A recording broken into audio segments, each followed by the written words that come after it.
Support for WMNF comes from listeners like you and from Celebrating Muslim Women, a special evening honoring the creativity, leadership, and achievements of women in the Muslim community. Enjoy stories of art, activism, and inspiration on November 13th at 7 p.m. at Tampa Theater. More information at tampatheater.org.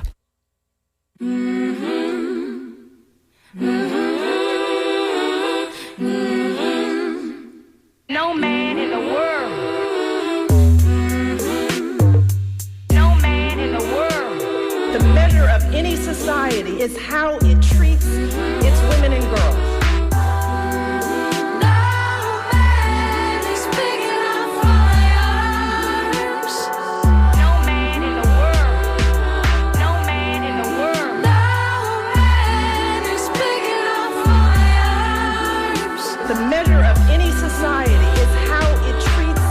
It's women and girls.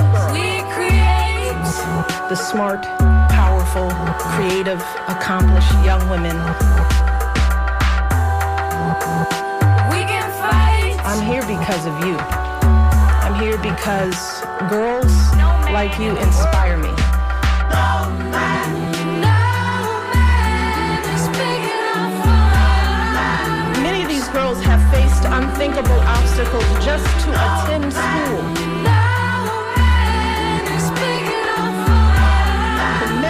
Any society is how it treats its women and girls. Won't stand still. Your story is my story. Your story is my story. Buckle up, buttercups. It's another episode of Surly Voices here on WMNF Tampa 88.5.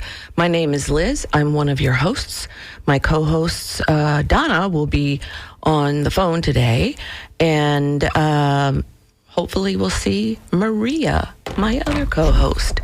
So lots of things happening. I'm going to start off with something that the New York Times decided to publish. I don't know how many of you heard about it, but the New York Times published an opinion piece, and the title of it was, "Have Women Ruined the Workplace?" And you can imagine the uproar that occurred. And let's make clear, it was a podcast by one of the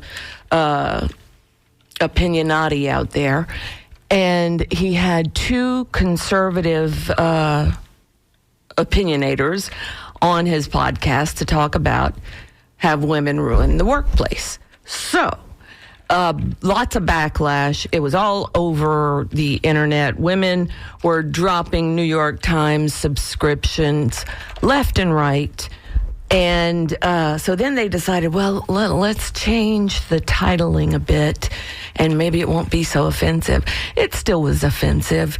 They changed it to, did feminism, liberal feminism, ruin the workplace, and can conservative feminism fix things? And it's like, what? That was even worse than the first go round. And so it's been making the news, making the rounds of social media, and it's amazing to me that a major publication can publish such drivel, even if it's only an opinion. So that was just outrageous. And I actually did go and look at the transcript, and it's every bit as bad as you would think from the title alone. So I'd be interested in talking to anybody who's read the transcript of the podcast or the New York Times opinion piece. You can give us a call, 813-239-9663, or you can email to dj@wmnf.org. So it's, again, amazing. I mean, they make light of pretty much every kind of stride that women have made. They talked about the Me Too movement and kind of like, oh, well, yeah, if we believe these women, we shouldn't believe every woman. That's what they said. And it's like, what? That's what we do. We believe women. And so because the incidence of false reporting is so low, 2 to 8% at last check, that odds are the woman is telling the truth. But here are these two women just yakking on about, oh yeah, we should take a look at this. And women have different skill sets and just the most tropey descriptions of women in the workplace. It wasn't even funny. And poor men, We've come and ruined the whole thing for men, the working atmosphere. They can't, go around saying sexist things anymore without getting backlash. And so it's really disturbing that they would think any of this was worth publication, much less in these days and times. I see Kyle from Largo is calling in, and he did listen. So let's see what Kyle says. Hi, Kyle. Yes, I'm here. Awesome. So you read this opinion piece? Yes, I did. I read it, and then I went and I watched it just to make sure I was believing what I was reading. Right, because it's like, what? It is. What was the most exciting or the most outrageous thing to you that they said? I think it's this, to try to tie together liberal feminism, bringing in wokeness to the office. I thought was just absurd. Yes. And then tying in, the bigger issue of being sued in the workplace and how that has to do anything with feminism. I thought was just really crazy. Yeah. Exactly. So your takeaway was pretty much the same as mine. It's like, if I had a subscription to the New York Times, it would be long dead. So. Yeah, and I think it's offensive for all the women that fought so hard for equality to get to where they are in the workplace. To have this piece was just ridiculous in my opinion. Right. Okay. Well, thanks so much for calling in, Kyle. Thank you. All right. Bye-bye. And so, yeah, it remains to be seen what is going to happen with this New York Times piece and whether they publish any kind of, any kind of retraction. So it's going to be interesting. And then the next thing, let's see. Sarah has written us an email. Don't men ruin the workplace for women? Yes, absolutely. Absolutely. And this thing about quote unquote conservative feminism, there's no such thing. That is such an oxymoron that it's ridiculous to even think about it, because one of the things they talk about is, letting the men lead things and stuff and it's like, hello, it's 2025. This is not the 1950s. It was written with pretty much I can imagine that the second wave feminists probably faced the same sorts of criticism when they were marching for the ERA and everything else. So it's ridiculous. But anyway, let's see. I have a question for Donna, but she's not here yet. So let's now bounce over to the Senate.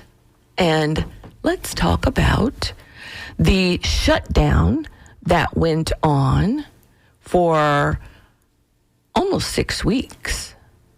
And let's talk about how the Democrats had the exact thing they needed.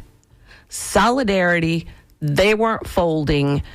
They weren't going to vote on the Republicans' bill because They were trying to protect whatever Affordable Care Act provisions were in place. And that went on for 6 weeks until some of the Democrats, including Pennsatucky Shrek, decided that they would vote with the Republicans. And so now my question is, okay, there were 8 of you guys that voted for this. None of you are up for re-election. How much did the upper echelons of the Democratic Party have to do with this? Strategizing and things.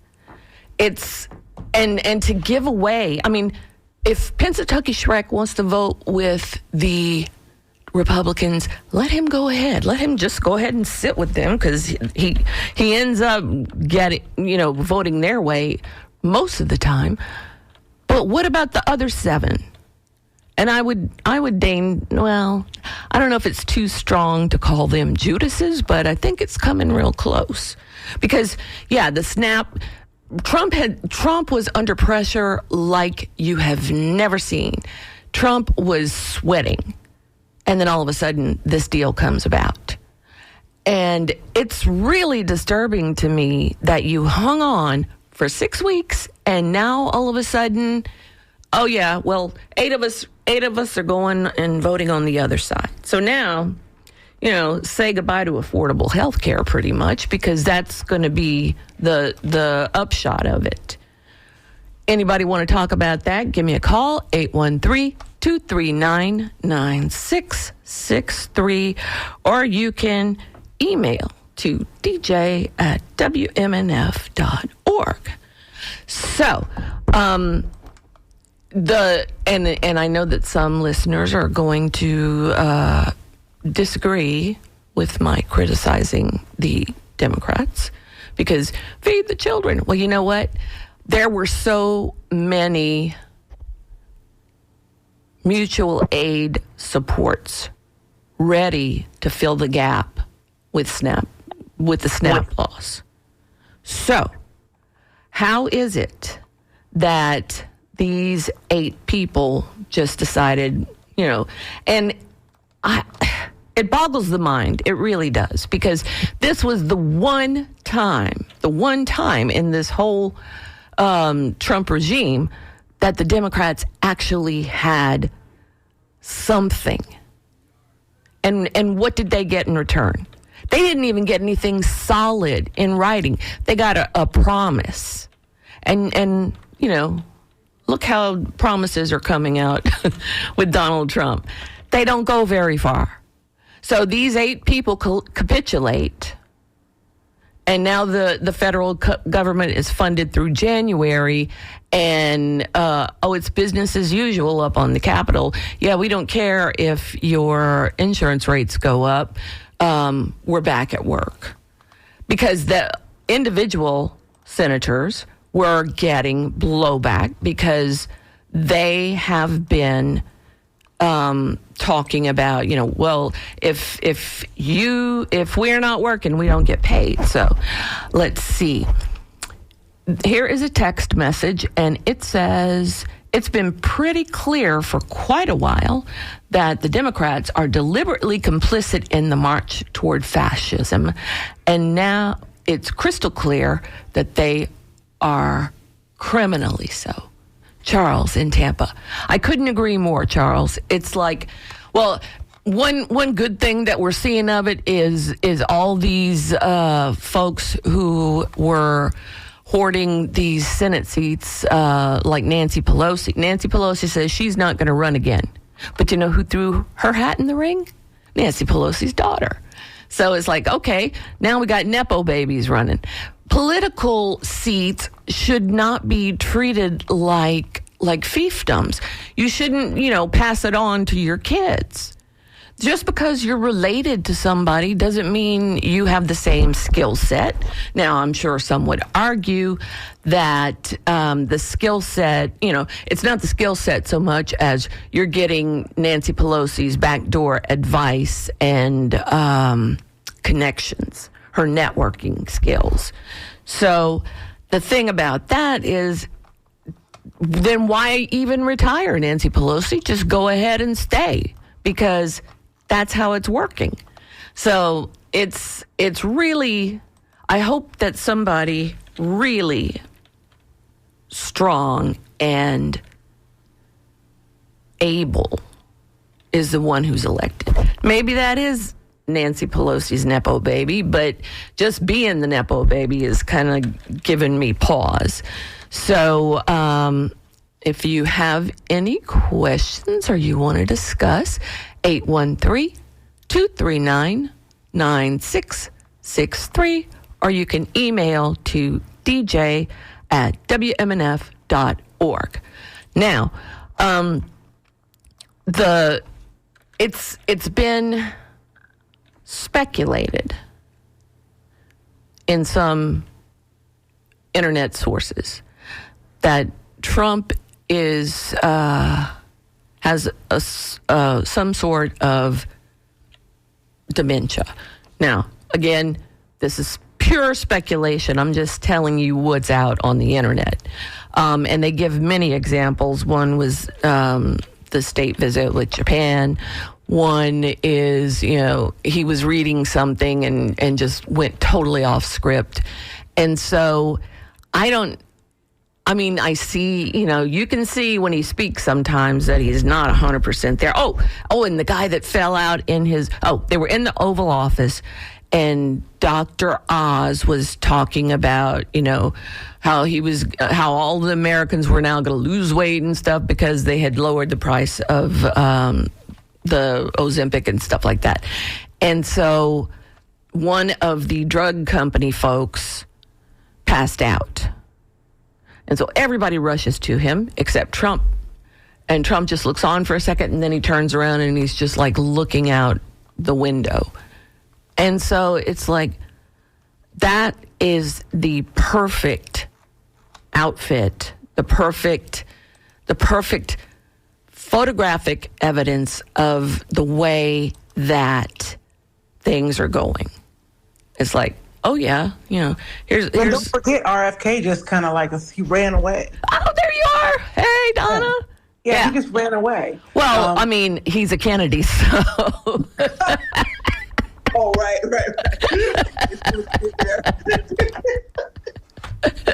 Yeah, he went ahead. He did the same thing in the hearing. When I was up there, he was just like, he was testifying, and the protesters, not the ones that were with us, went off. I was just outside the door, and I was there when the door flew open. I told y'all that. Uh-huh. But he was just like, man on the floor. He dove down like that. Not today. I'll not be the next victim. All right, so Donna, somebody, one of our listeners sent a question for you, and let me read it. Donna, what is happening with Sudanese people and ICE in Minnesota? I used to travel through MSP, and they are the core of the workforce. I am semi-disabled, and every person who helped me was kind and patient. Thanks. You guys rock. Sarah. Thank you so much, Sarah. Yeah, that's a good question. Now, when I was there, I think third week of October, Noam came, and she was in Snelling, which is like where the airport sits, MSP. Mm-hmm. And she was talking a bunch of trash. Of course she was. Of course. That's... And I feel like I could feel, Tim Walz just kind of like cupping his own hands and waiting for them to try it. One of the things I know about Minnesotans, and yes, East Africans, Ethiopians, Somali, Sudanese people are the core of the workforce in Minneapolis. They tend to, as a general rule, be very calm and patient people. I always get to hire a bunch of them when I work in Minnesota. And so I'm very familiar with the community and its affect. Mm-hmm. Now, the Minnesotans are like Californians, like landlocked Californians, kind of. Well, they have a river. They have the Mississippi River. But anyway, they actually have where the Mississippi River starts is actually in Minnesota. But I will tell you that I don't think people expect Minnesotans to lose their minds when ICE comes for their community. Inevitably, they don't run out of money because they're doing a lot of stuff. Mm-hmm. And judges don't try to put the kibosh on them, which they have only somewhat listened to, that it's going to be a battle royale in Minnesota. So I am expecting, even Minnesotans are saying, bring it on. So here you have these people that are like, I'm a manager at UPS. I live on East 38th. It's just like the most mundane people. They're going to lose their minds. If you guys don't recall some of the largest protests, even though George Floyd was in Minnesota, that leading up to George Floyd, which was the zenith of BLM, that some of the largest protests where they shut down the highway, they were on the federal byways, shutting down highways, locking themselves down. That was happening in Minneapolis. A lot of the federal cases came out of Minneapolis. As a matter of fact, I'm going to go out on a limb and say I think there were even more federal cases in Minnesota than there was in St. Louis. Wow. Okay? So Minnesotans are Canadians. The same way people in Jacksonville, Duval County are Georgians.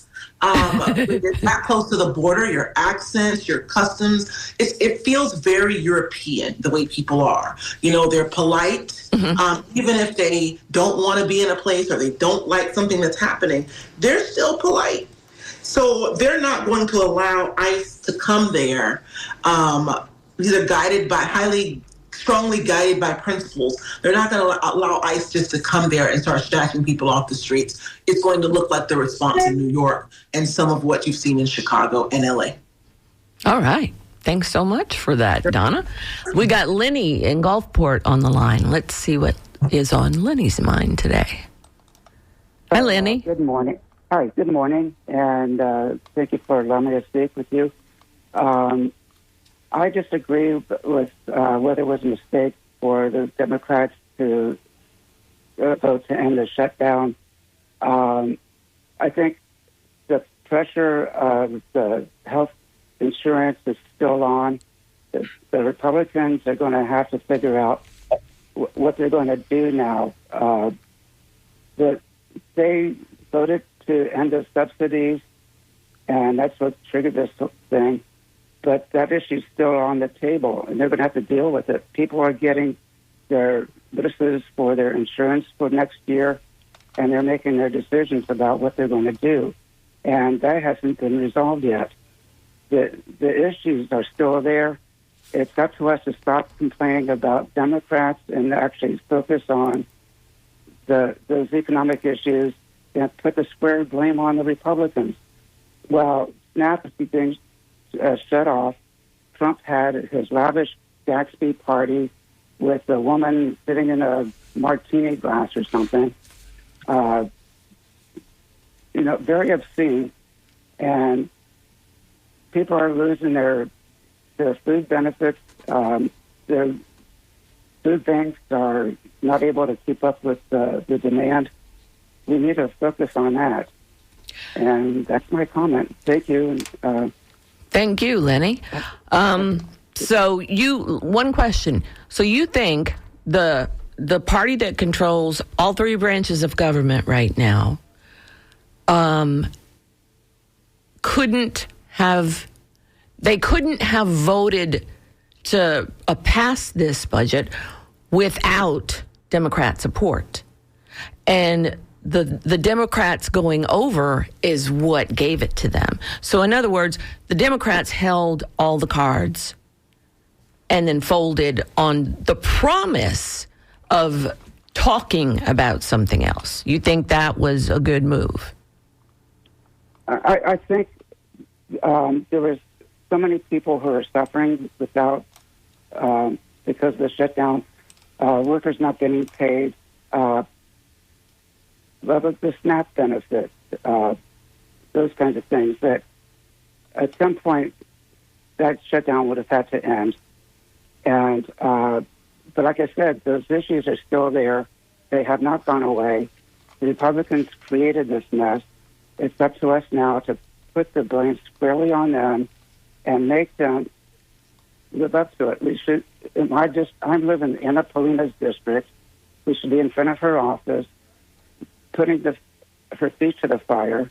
I know in other congressional districts we should be doing the same thing. Okay. And thanks for calling, Lenny. okay. I want to hear what Donna has to say about this because everybody heard my blurb up front. So, Donna, do you think it was a good idea that these 8 Democrats voted with the Republicans? I don't think it was a good idea, but I think it was completely, thoroughly typical of them. Yeah, totally. I mean, I always knew. I'm surprised they held off as long as they did, actually, because usually they cave much sooner in the process. And I mean, with all due respect to Lenny, when you have leverage, and that's what they had leverage to get something in writing, concrete, before anybody made any votes, and they just tossed it out the window. Yeah, I think some of the problem, I thought this for a long time, and Liz and I, and Maria and I, and all of us have said to you on many occasions that the Democratic Party is not in sync with the will and the needs of the people. What makes the latter most egregious is that when you are brokering the tax dollar, which is the only money that the United States government has, and then you refuse to, and you don't have to be poor, a cash poor individual or family to understand poverty. If you understand systems, you have a university education, and you understand systems, you understand that in a capitalist society, have-nots are essential for the health of the society. Right. Rather than leave them to dangle, because you've created this model that requires a certain number of people to have less than what many others have to survive. In other words, the SNAP benefit is only necessitated by the number of people that live. The vastness of that program is necessitated by the number of people who live below the poverty level. Including employees of Walmart and all these big companies who don't pay a living wage. I'm going all the way in there. Okay, good. Because I don't think that people understand, and that's why I said I'll go one step further, is that even people who are listening to us right now on the radio, good people, earnest people, right? Caring people, don't understand the SNAP conversation. So it used to be in the 80s that politicians would get on television, radio, broadcast networks and say, these people are getting $2,000 a month. I mean, this is the $1990. Okay? Oh, wow, yeah. $7, when Reagan was running. And I was a kid, and they would say, these people are welfare queens. They drive Cadillacs. They have multiple children so that they can live off the dole. Well, that image lives rent-free in the American imagination, specifically of middle-class whites, right? Right. And so they have taken this conversation as yet another conversation about people who get things for free that don't deserve them. And the other day, case in point, I was reading through one of these nonsensical tirades on Facebook about SNAP. And this was before they gave up the location of the bounty, as it were. And people were saying, this is terrible, what's happening. And then enter Carl from the Midwest. And Carl Wiederbakken, or some nonsense like that, the Midwesterner. Flugerduber. Wiederbakken says, listen, now the thing is to figure out which are the people who are really needy and which ones are on the dole are deadbeats. Okay. I said, you have the IQ, your room temperature IQ, Wiederbakken. Okay, listen up, buddy. Okay, you don't understand that. Did you ask how much money Elon Musk, who was born to a wealthy colonizing family in South Africa, they were over there mining those people's emeralds. Did you ask how many government subsidies it would take for him to become a gazillionaire? I don't think you did. And I don't think you did because you have been lied to. You've been tricked, you've been bamboozled, you've been scammed. You believe that there are people who can get food stamps. There's a process. You don't just go in and hold your hand out. There's a process. You have to submit your paycheck stubs.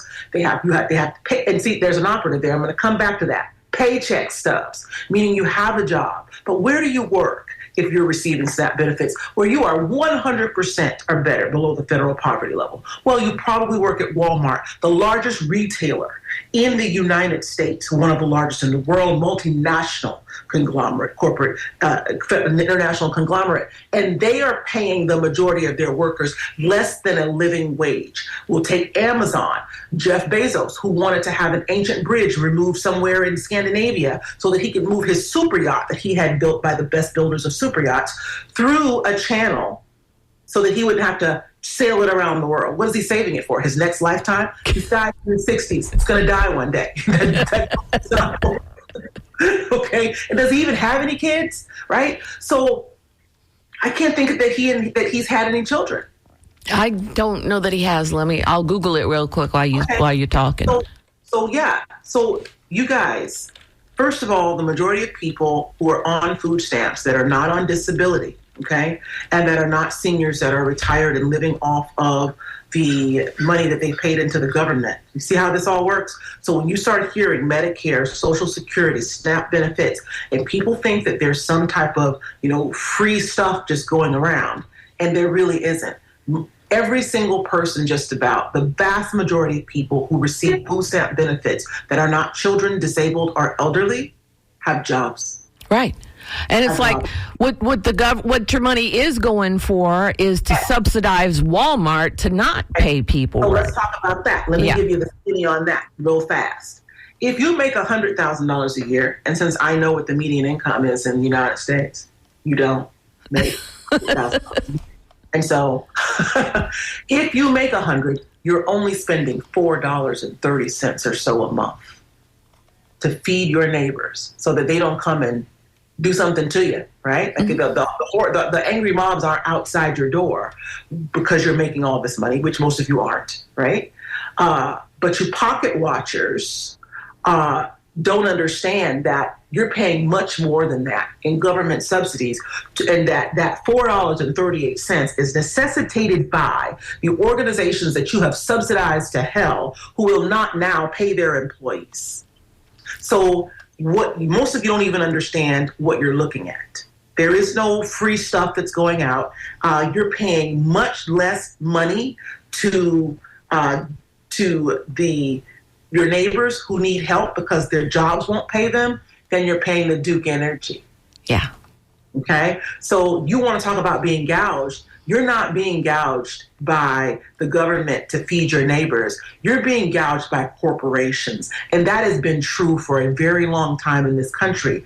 And the reason why those 8 people, see how it all works together? I'm going to put a capstone on this for you.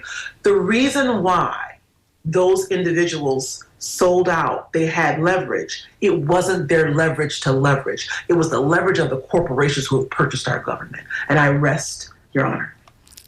Awesome. Thank you. And I see Maria's joining us. Hi, Maria. Our third host. How are you? Fine. How are you? Guys? I was enjoying this case presented before us. Do you have a rebuttal or an add-on? Oh my God, no rebuttal. I was just I was in my mind. I was naming names and making a list. Duke Energy, FPNL, Starlink.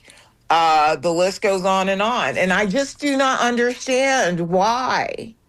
The federal government gave this quote unquote illegal immigrant federal contracts that made him perhaps the world's first trillionaire. Right. We did that. And he's still getting subsidies. It's like, I think Elon Musk is set, okay? We don't need to be giving him anything else. By the way, Donna, Jeff Bezos has 4 children with his ex-wife, Mackenzie Scott. I didn't even know they kept their kids out of the media. That's good. Yes. So, it's been a time here lately. Let me read some emails real quick. The primary motive of political parties is to maintain their existence and relevance. The current duopoly is concerned with little more than serving its donor class masters so they can keep their positions. All the rest of us are just getting worked over. The Dems are the good cops. The reps are the bad cops. Republicans are the bad cops. I cringe when I hear people pretending that there's a meaningful organized left wing in this country.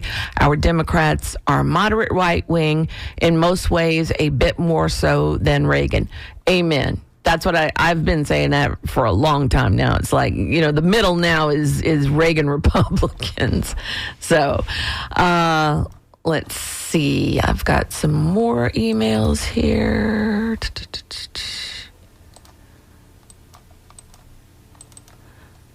Let's see. This is a related topic on disrespect for women. Is the Florida AG suing Planned Parenthood for deceiving women about the safety of medical abortion? That what we're leaving out is the Republican deception of women and their forced birth laws that are far more dangerous to women's health and lives than any abortion pill could ever be. Of course, we know what is really happening is that they're trying to put Planned Parenthood out of business, further endangering women's lives who depend on this organization for free and low-cost reproductive health care. The hypocrisy of these male politicians pretending to be advocates for women is almost beyond belief, but nothing surprises me under the DeSantis administration anymore. You know what's even more disturbing to me, Vivienne, is that the number of women politicians who are also selling this nonsense to women. Donna? So, again, it's all the same thing. The same way the doctor tries to tell you that you've got, diabetes, hyperlipidemia, all of these things, you're gaining weight around the waist. It's a metabolic disorder. Okay? So we're looking at, the rise of conservative feminism. Somebody put this in our little Surly Voices chat, and the New York Times is getting in on it. But how can they not? Like, how can you be on the wrong side of the genocide and also be on the right side of the neoconservative movement in the United States? So it's a part of the same disorder. So eventually you're going to see these people begin to align in opposition to a progressive society that seeks to care everyone and seeks to afford everyone the same civil rights. So my mind has gotten very clear in all of my meditation, and I've been floating and she's been doing all kinds of health improving methods. I've been staying away from the news. I've been staying away from gluten-free Oreo cookies. That cake that I bought, I threw it away. I was still trying to eat that cake when I left. I still had more than 2/3 of that cake left, Maria, when I left Minnesota. And I've gotten really clear on all of the various conditions in the disorder that we're experiencing, not as just as a society, but on how these systems work together. I studied anthropology at university because I wanted to understand what the human was and how we became and developed the societies that we did, and why our societies and our governmental systems are not shaped like we are naturally. Why doesn't it follow a more natural curvature around us? And the reason is it's designed to serve always the few, right? And to indulge the servitude of the many. And so we say we don't want kings, but we brought that structure to the United States when we stole land and then enslaved people to build the land. And then we maintained electoral college so that we wouldn't have a direct democracy. Bacon's Rebellion where the planter elite tried to trick the indigenous into fighting each other so that they could hold sway. And when the Africans who were not yet slaves and indentured servants all got together with the indigenous people and almost overthrew the planter elite, the colonizers, that hastened the onset of chattel slavery. So since that time, we've been a country that has quietly held the notion of a superior class, a superior intellectual class, a superior social class. And we've indulged that over the years. The entire time we've done it, we've lied about it, saying that we were the land of the free and the home of the brave, when it's been a couple hundred years since we've seen anyone who was destined for any of those high-level positions in our government actually go to war and use their bodies to defend the ideas of the elite. And so here we are waging a war against the intellectual elite, while the social and cultural elite lead us all down the garden path to almost certain dissolution of this country. So that's the clarity that I have gained in all of my seeking the answer. The answer is that this has always been the case, and that we are, as a nation, willing to die on that hill, and that the cooperation of the oppressed is and has always been required. The middle class has been complicit. That is most of our listeners. And so that's why I had to explain SNAP this morning to our listeners, because they don't understand that there's no Black woman with a giant afro sticking out of her Cadillac, getting fat off of the your tax dollars. But there is an immigrant named Elon Musk, who may or may not have come here illegally, who is getting fat off of your tax dollars. And there are many, many, many corporations. Walmart used to have a class, guys, where they would bring people in, and instead of telling them about the benefits that they were going to provide as the country's largest retailer, they would bring people in and tell them how to apply for Medicaid and food stamps, because they were not. That's what caused the big mess around Walmart about 8 or 9 years ago, where they raised their salaries, because they have. Oh, wow. They still aren't keeping up with a living wage. I recently worked for people who told me that $25 an hour was a good wage, right? It's still a poverty wage. It's still $4,000 a month in a situation where you need about more than half of that to pay for a decent place to live.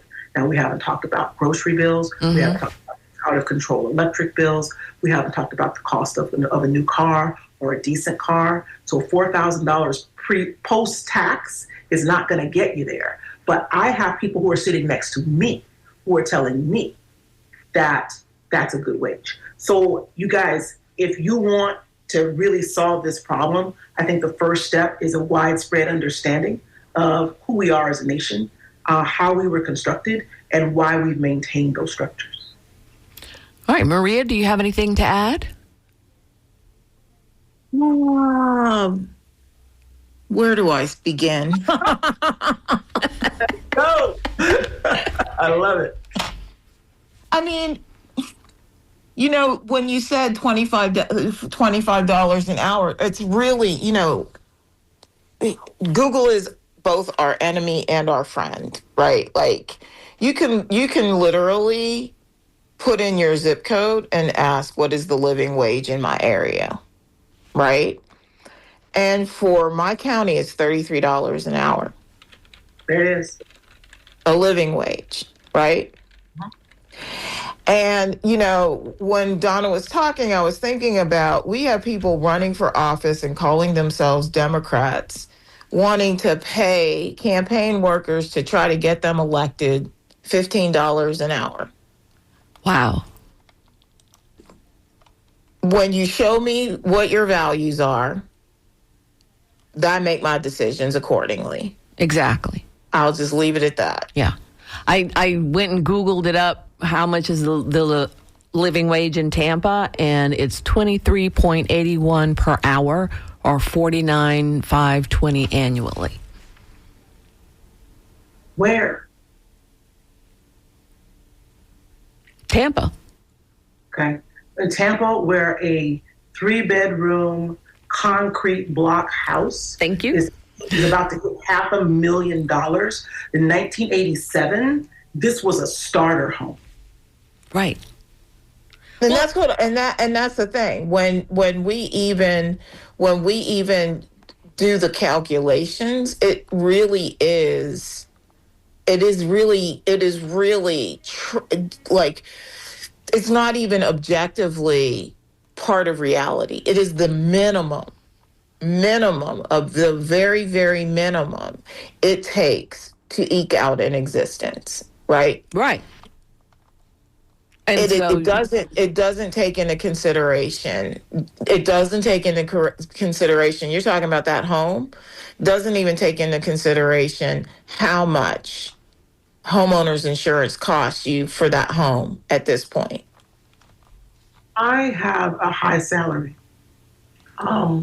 by any estimation, right? I make more than twice the median income by myself, not including my husband's income. More than twice, right? I won't say how much more than twice because the IRS still. But I say that with tears in my eyes. And the reason why is because I don't have a new car, because I don't feel like I can afford a new car, because I have to afford this $400 jump, $300 jump in my health insurance, or I have to go over to Tampa VA with my husband, which is the only option at this point, right? It's the only option at this point. And in order to do that, I got to go get some paperwork I didn't want to fill out. Oh, that's the other thing that Knowingly looking at the paperwork, I want to leave that alone. And now here I am, right, being forced to make decisions based on economics, decisions that you should never make, should never be attached to economics. And yet here we are. And I don't know how we get out of this, because we have given over the owner and rulership of this country to people who could care if we live or die. They don't care if we can afford our electric bills where the temperature goes over 100 degrees. Now imagine this happening in Phoenix where people can't afford their electric bills. This is death. Imagine in Minnesota if people can't afford their electric bills in the winter. This is death, right? Imagine when a hurricane comes and you can't get the lights back on because these cities who can't manage their budgets now want to take over billion-dollar companies. The billion-dollar companies may not be doing the thing that we want them to do, but they're keeping the lights on. Mm-hmm. And when you're a senior on oxygen, or you're a senior on a concentrator or a nebulizer, and you require electricity, the whole thing is coming apart. And the people who can change that do not care whether we can pay those bills, whether we have nutritious food to eat, or whether we can afford to live in a place that is safe and decent, where we can't see the grass through the floor. Yeah. Let's talk to Joe in Venice. Hi, Joe.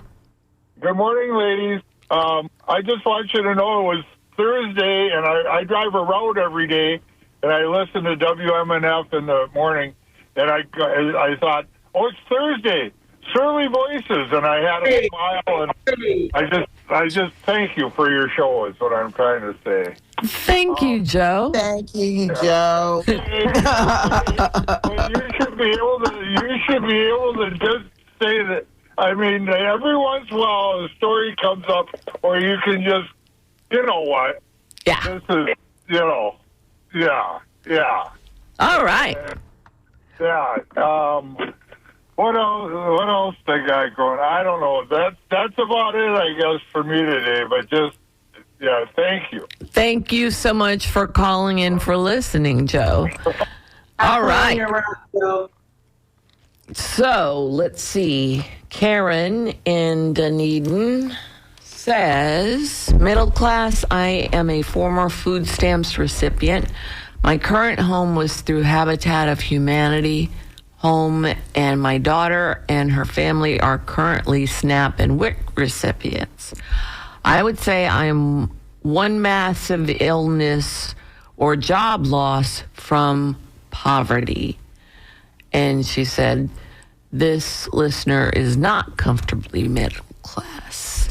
And that's what a lot of people in Karen, people who are sitting there saying, oh, nobody should get subsidies and stuff like that. Those folks are way closer to living on the street than they are to Elon Musk type wealth. But they're right. Nobody should get subsidies. Nobody. We should be able to live peaceably, thrive. We should be able to afford to do work that we enjoy to do, and we should be able to get sick and get care, comprehensive care, holistic care. And we don't live in a country, unfortunately, where we have those expectations. And that should be the minimum standard of expectation that we have of our elected officials and our structure. They're right. But they're right for the wrong reasons. They're right for the wrong reasons. Because I can guarantee you that the people who are out there working at Walmart or Amazon, barely getting a bathroom break, and they have to still, and not, by the way, it's not easy to get food stamps. You have to learn how to apply for them, which is why there are a lot of people who qualify for them, don't bother. Yep. Okay? But the reality of it is any of the people that we're talking about work 10 times harder every day they put their feet on the floor than Elon Musk. Absolutely. I have an email that says, all the decisions have been made. This is all political theater at this point. Just a distraction like watching sporting events. Yeah, it's not far off from the truth. All right, Chris in Clearwater, you got 30 seconds. And I don't want to hear about vaccines. Hi, Chris.